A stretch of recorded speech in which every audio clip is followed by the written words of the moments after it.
Ladies and gentlemen, as you have heard, Bob Hope leaves tonight with the victory train of Hollywood stars to play benefits in such cities as Kansas City, Minneapolis, Houston, Dallas, and many others.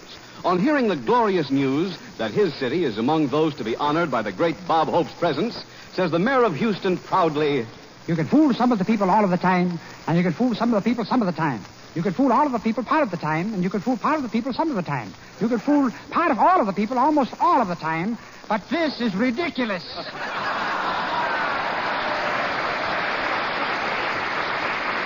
And now we find Bob and Skinnay Ennis packing for the big trip on the victory train.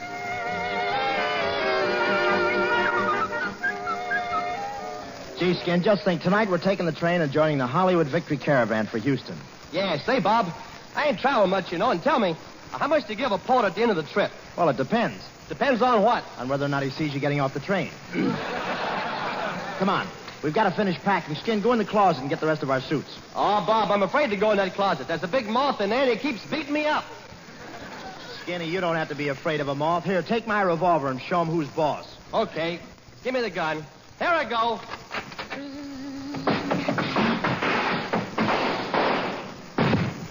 Bob, don't stand there. Take it away from him.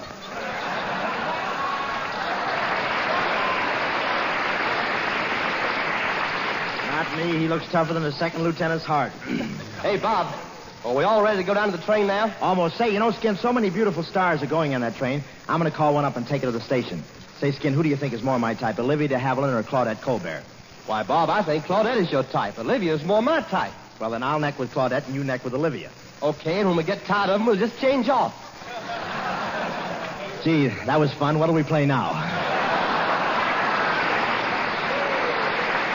Well, never mind. We got to finish packing our trunks. The man from the express company should be here any minute to take our luggage down to the station. Hello? Well, so you're an express man now, Colonna. How's business? Fine. I work all day. I got the only trunk at the city with 4 rubber tires. Well, where'd you get the tires? I work all night, too.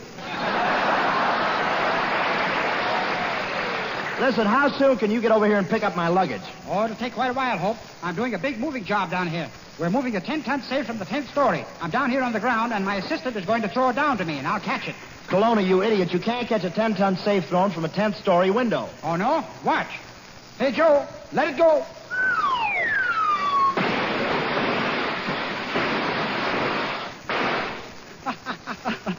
That Joe, he put a curve on it.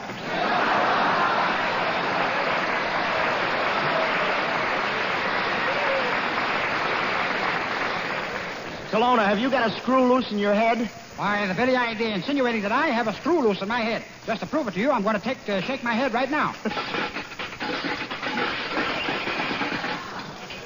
Big son of a gun, isn't it? Stop fooling, Professor. You've got to get over here and pick up my trunk so I can make the victory train. Don't worry, Hope. I'll be down to pick up the trunk soon. I just hired a new man, and right now he's helping me move a big trunk out of a window on the 20th floor of this building. Easy, Sam. Remember, you're a new man. Let me show you how. Put your foot out of the window. That's it. Now. Didn't last very long, did he?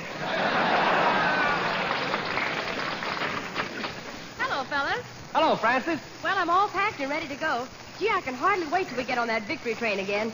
Just think, Cary Grant will be on the train. He's divine. Wait a minute. Why do you think fellas like Cary Grant are better than me? After all, what's Cary Grant got that I haven't got? Well, Cary is filled with charm. Well, I'm filled with charm. Cary is dripping with personality. Well, I'm dripping with personality. Cary spends his money like water. I'm still dripping. Hey, Bob, someone's coming down the hall. Oh, hello, everyone. Bob, it's Vera Vase. Vera Vase, where?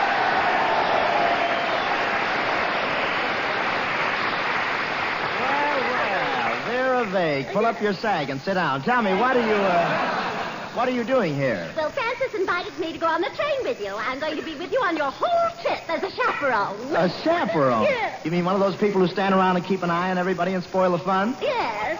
I'm going to be a sort of an ST in skirts.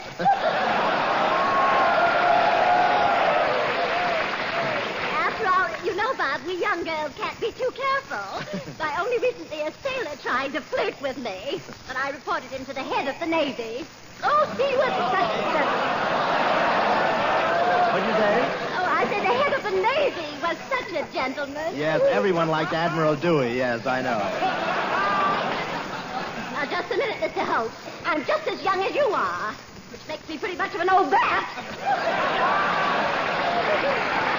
Well, tell me, Miss Vague, what are your duties as chaperone? Well, you see, if anyone tries to kiss Francis, I step between them, just as he's about to kiss her. Well, why do you wait until he is already starting to kiss her before you step between them? Well, if I time it just right, Francis is saved, he's satisfied, and I'm in heaven.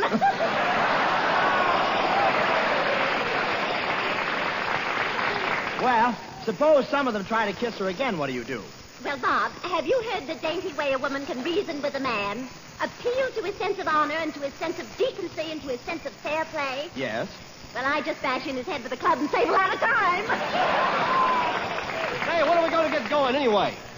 Say, we'll leave pretty soon, Skin. Colonna should be here with his truck any minute. Hey, here he comes now.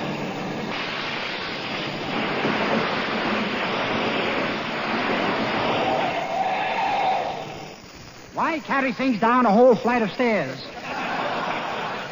Hello, Professor. So you're from the Express Company? Yes. Well, how much are they charging for trunks these days? Oh, I don't know. I never wear any. Hello, Professor. Do you remember me, Vera Vague? Oh, Colonna, I bet you're surprised to see her here at the Naval Station. Oh, not at all, Hope. Every old tug needs an overhauling once in a while. You know, Professor, I can't be angry with you. You're the type of man I've really been looking for. Why don't we get married? And in a year or so, maybe we'll have a little girl who looks just like me. What would you say to that? Drown it.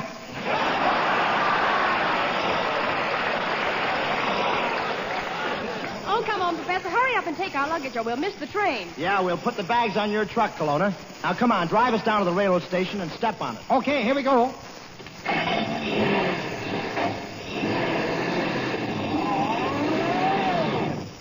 Well, here we are at the railroad station. Quite a shortcut, wasn't it? Now I'll drive across the tracks. Now, be careful, Colonna. There's a train coming. Oh, don't worry, Hope. I've been all over these railroad yards before.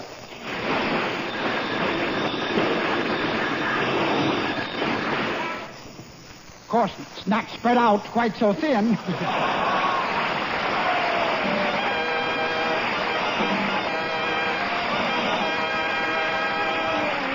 All thanks for the memory of you, the Navy's pride. We're more than gratified to see your shining faces out there smiling side by side. And thank you so much. And thanks for the memory. You Great Lakes boys who train to free the bounding Maine. You'll rid the seas of Japanese and make their loss our gain. And thank you so much. So folks, join the trend now prevailing. Buy bonds and help keep these boys sailing. This is no time for shirking or failing. Our force that frees the seven seas. Say, it's been a real pleasure and privilege to broadcast here from the Great Lakes Naval Training Station tonight. And I'd like to thank Admiral Downs and his entire personnel for making it so enjoyable for us all. Also, thank you, Miss Claudette Colbert, for adding so much to our program. Say, I think I should mention that Miss Colbert's salary tonight is going to pay for tickets for the boys to see the show tomorrow. How about that, fellas?